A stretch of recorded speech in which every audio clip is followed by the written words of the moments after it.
This is Roppongi Rocks and we are in London, England with Tony Dolan. Hey, how are you? Welcome to London. How are you, Tony? I'm very good. How are you? I am even better because I'm here with you in London, England. It's true, it is. And it's going to rain and we're in a secluded spot behind Drury Lane Theatre. So it's kind of spooky and exciting at the same time. Very well put. Thank you. Venom Inc's been going for 10 years now. Yep. You have a killer lineup now. Tell us about it. Well, yeah, I mean, 10 years, nobody wants a band to change personnel. But, things happen, people change, people move on, people like to do certain things, and I'm all for the positivity. So, if someone's not happy, go and be happy then. And it's kind of where we were at, Venom's a car crash that happens. It's been happening since it began, and maybe that's part of the wonderful nature of it, that it's always exciting because it's always changing. But there's a consistency in the music. And now we have Marc Jackson, who was with myself and Jeff when we did the Pire of Evil stuff, who's back in the band. He spent some time with a couple of other bands, Control the Storm and Acid Rain, but it's great to have him back, and his energy, his positivity. We've got almost 2 years now of touring with him, so it just feels so natural. And of course Curran Murphy, from Nevermore, Annihilator. So this guy is a guitarist, and he's so excitable about what he does and how he performs. And to have him now in Venom Inc, the energy is just renewed, because I'm 62, I'm in 60 as well, not 62, but my body's a bit battered, and I've been doing it for a long time, since the late 70s, and so sometimes I need that inspiration as well, and both those guys inspire me to keep going and to be renewed, and I just feel that we feel kind of renewed and very excited about what we're doing. And after an amazing season of playing live, it's all to play for, so it's a good time to be in the band. Yeah, can I join? Yes. Bongos. Of course you can. Doesn't matter. You can do what you want. I could do some maracas, mate. He's got very nice maracas. I've seen them. They're very good. Both of them. I understand there might One's be a little large.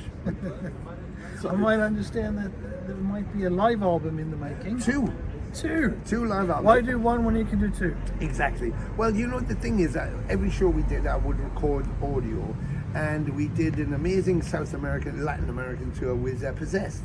We did 5 or 6 shows, and they were incredible. I mean, incredible, beyond anything that myself or Jeff Becerra or us and Possessed had imagined.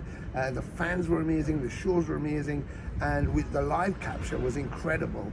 And so I wanted to do something to say thank you to Latin America for the best time I've ever had down there, and I've been going there for a long time, and it was the best shows we'd ever done, and so I wanted to thank them. So I thought, right, I'll put a live album out to say thank you. And then I realized that we had them from Jakarta and Poland and Romania, and we had all this live material from the USA, and I thought, hang on, why don't we do 2 live albums? We could do one for the world to say thank you to the fan base for an amazing season, and one specifically to say thank you to Latin America. So we got 2 in the bag. They're both being produced now. I'm working on the artworks and the layouts, and we're doing the mixing. So that's quite exciting. Very good news for the fans. And with some of the gigs you've done in the last couple of years, your former Venom colleague, Al Barnes, the legend, has turned up and did some guest spots. Yeah. How did this come about? Well, we played London many years ago, myself and Mantis, with the band, and Al Barnes from Primeval era was coming to the show, and I said, bring your guitar just in case. And he was like, just in case what? I said, well, play a song. You might play a song. He was like, oh, okay. So he did. He joined us and played Temples of Ice. And so when we were coming this time, I said, you have to come and play it now, but I want you to play 2 songs, because he wrote a song called Tribes, which was on the album Temples of Ice. And when we played Newcastle at Christmas last year, Al obviously came to the show, and we got him up to play Tribes. So I now knew he could play Tribes and Temples of Ice. So when we played London at the 2-1, I said, I want you to come down and join us on both songs. So it would be nice. I had Mike Hickey join with us when we did the second part of the US tour, when Mantis had his second heart attack. And so I thought, well, you know, if Al's there and we're there, why not? You know, it's all about the fans. Yes. So I think we might get him on a record. You know, we might get him to do something. We should. I think so. You notice I say we should there. Yeah, you did say, well, because you're on your maraca player. Exactly. So that's why you get an input. And speaking of a new album, is the third Venom Inc. album already in the making? Yes, the writing's been going for a while. I mean, when we did There's Only Black, the idea was that album was going to be in 2 parts, part 1 and part 2.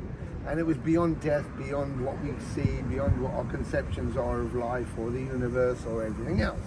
And so I'd written it initially about Dante's Inferno, but it was now obviously questioning life and our existence and why are we here or what are we here for and what happens after we're not here. So it was about the spirit of life, spirit of energy, and so we'd written enough for 2 albums.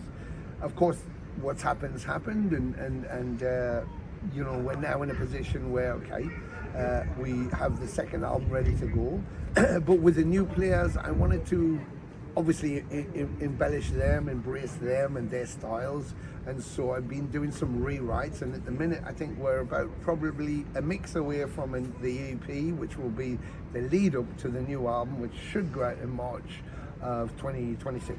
So that's the target. Right now I've got the artist for the front cover, the back cover, I've got the producer, I'm doing the layouts, and we're just playing around with the demos to see what we like. So yeah, it's kind of exciting, and it's always nice to record new music, and you do get excited about that, but it feels very like a new beginning. It feels like a new beginning, and it's very positive. It's very positive at the minute. Sounds very good. And you got a new booking agency, so I guess there's going to be a lot more touring coming up as well. Yeah, absolutely. That was the gig. I mean, we you know, it was a soft, mild pitch to FM Management, who had just taken on Forbidden and a couple of Witch Hunter and stuff. And yeah, they've got a great catalogue. You know, Chuck Billy and Testament, you know, friends of mine, and Gary Holt of the Exodus, and so a great catalogue, Destruction, and yeah, so. You know, I was approached by someone suggesting FM Management. I asked, and we had a discussion, and yeah, they said, could I be, what did they say? After one meeting, they said to give them some time, and then they got back to me almost immediately and went, yeah, and could you also be a rally speaker for the rest of our bands on our label? So yeah, kind of a fluffer, I guess they wanted me to be for the bands, because they just thought the attitude was very positive and the energy was very alive. But then that's me. That's you know, it's easy to be negative about things, but positive is the way to begin your life, and you get more product done, you get more things produced, and it's better for your health and for your heart to be positive than negative. So that was what came through. But it's opened the door widely for us, you know, and especially with a new album, on the cusp of a new album, new management, and our new agent with Chuck at Artists Worldwide. You know, it's all to play for. So very exciting time. Excellent. And with the band split between Newcastle, London, and the US, yeah, presumably you never rehearse. You're just playing gigs. Yes. Excellent. That's it. This has been Roppongi Rocks. This is Tony Dolan, and new wave of British heavy metal still rules the world. Obviously. Thank you. Thank you. Thank you. See you soon. Thank you. Thank you. Thank you. Thank you. Thank you. Thank you. Thank you.